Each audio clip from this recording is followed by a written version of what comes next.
Eto na, Marcoleta, inuyog at pinagtulong-tulungan dahil dito sa kanyang ginawa na imbento peke na mga sinasabi na batas diyan ho sa loob ng Senado. Alright, welcome back to my YouTube channel. I'm Andy's Vlog.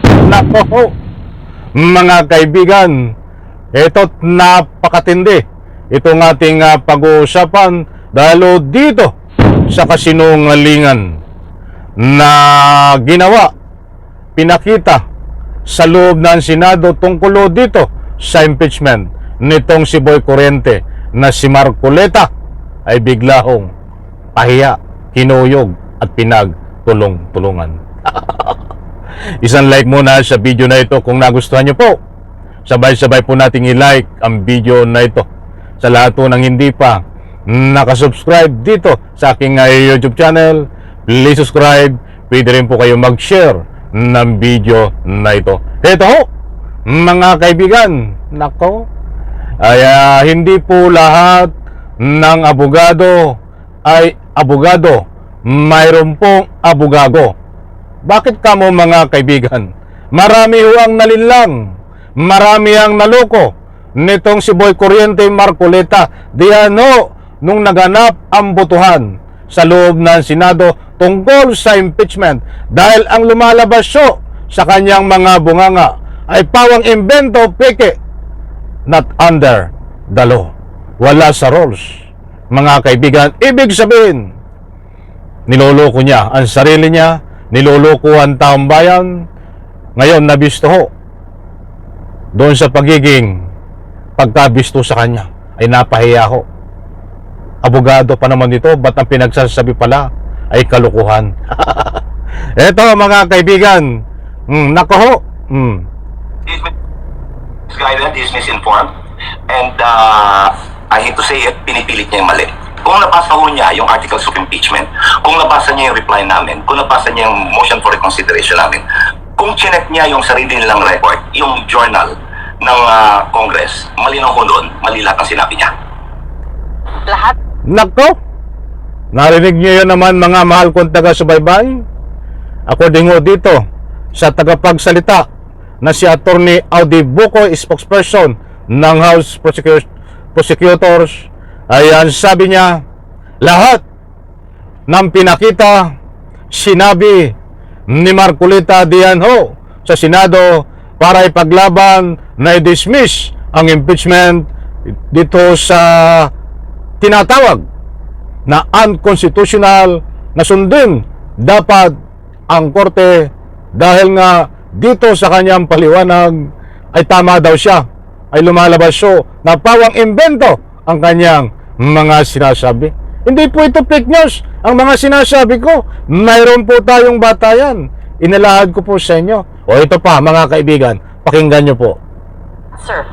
Lahat po mali of impeachment. Kung nabasa niya yung reply namin, kung nabasa niya yung motion for reconsideration namin, kung chinek niya yung sarili nilang record, yung journal ng Congress, malinaw ho doon, mali lahat ang sinabi niya. Lahat, sir. Lahat po mali. Based... Factual basis, wala siyang factual basis sa mga sinabi niya at hindi ho ayon sa batas yung mga sinabi niya. Ay nakakaya ka, Boy Corriente Marcoleta. Ito abogado na nagsasabi sa iyo. At mayroon ding hindi abogado na nagsasabi sa iyo. Ay buti pa ito hindi abogado. Hindi nanluloko ng kapwa at pawang katotohanan ang mga sinasabi pag sa labanan tungkol sa debate. Itong abogado na itong si Boy Corriente Marcoleta ay halatadong halatado ho, kahit taong bayan na ordinaryong tao ay dami nagbibigay ng anumang public opinion na pawang katang isip lamang ang mga sinasabi ni Boy Corriente Marcoleta. According nga dito kay Attorney Audi Bukoy, spokesperson ng House Prosecutors, lahat ng sinabi ni Boy Corriente Marcoleta ay pawang hindi totoo at imbento. Hindi according sa batas, according lang ho sa sarili niyang pananaw. Nako, naloko na Boy Corriente Marcoleta.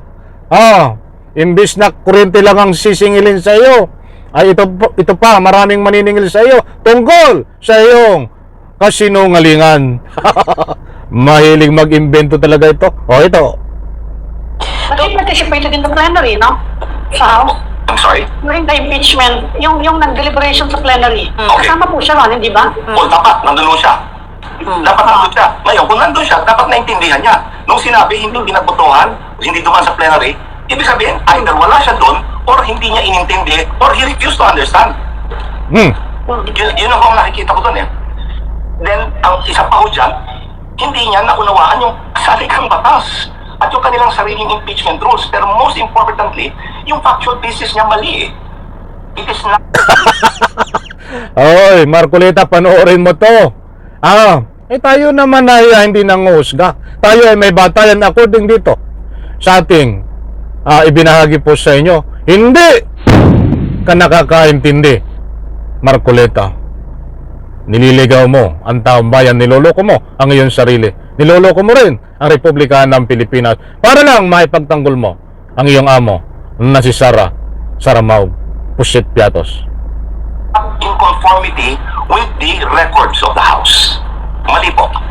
Actually, attorney, during the Senate voting noong August 6, ay may 3 non-lawyers ang na-lecturean siya. Tungkol yes. dun mismo sa rules ng Senate. August 8 yes. yung voting.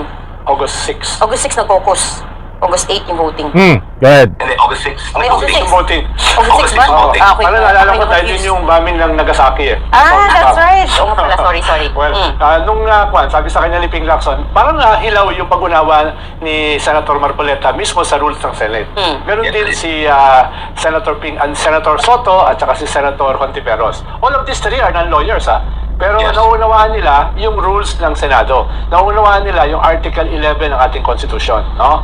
Medyo mas madaldala nga si Senator Marcoleta as your experience naman sa House. No? Pero hindi naman to paramihan ng daldal eh. Parang storycon lang yan eh. Mali ho yung... Sorry, understandable naman at least yung I'm sorry. Ang tawa ko doon puro ko daldalan, yung pala'y puro mali ang dinadaldal. Mga kaibigan, kayo na po ang musga. Kayo na magbigay ng anumang public opinion dito kay Marcoleta. Niloloko tayo nito. Tamang, kaya ho ito ay magkakasagbuat. Si Escudero ganun din. Pag hindi mo rin susuriin ang mga sinasabi, yung tama ay pwedeng maging, yung mali ay pwedeng maging tama. At yung mali ay pwedeng itama. Ito ganun din si si Boy Corrente Marcoleta. Nandyan nakatindig, nakabarong, maganda ang suot, magaling mag-English. Seryoso. But ang nilalaman ng kanyang mga sinasabi, pawang piki imbento. Yan tungkol dito. Ibinahagi ko po sa inyo ang ating batayan. Mga kaibigan, nasabi po natin na pinagtulong-tulungan dahil pinagtulungan ni Lacson, pinagtulungan ni Senador Hontiveros, at marami pang iba, yung mga senador na kumukontra sa kanya, tambayan, ay pinagtulong-tulungan din ito. Na sinasabi nga, magaling mag-imbento, hindi totoo ang sinasabi ni Marcoleta. Hindi po pinagtulong-tulungan kung ano sa pamagitan po ng kanilang public opinion. Sa like ko sa video na ito, bye-bye.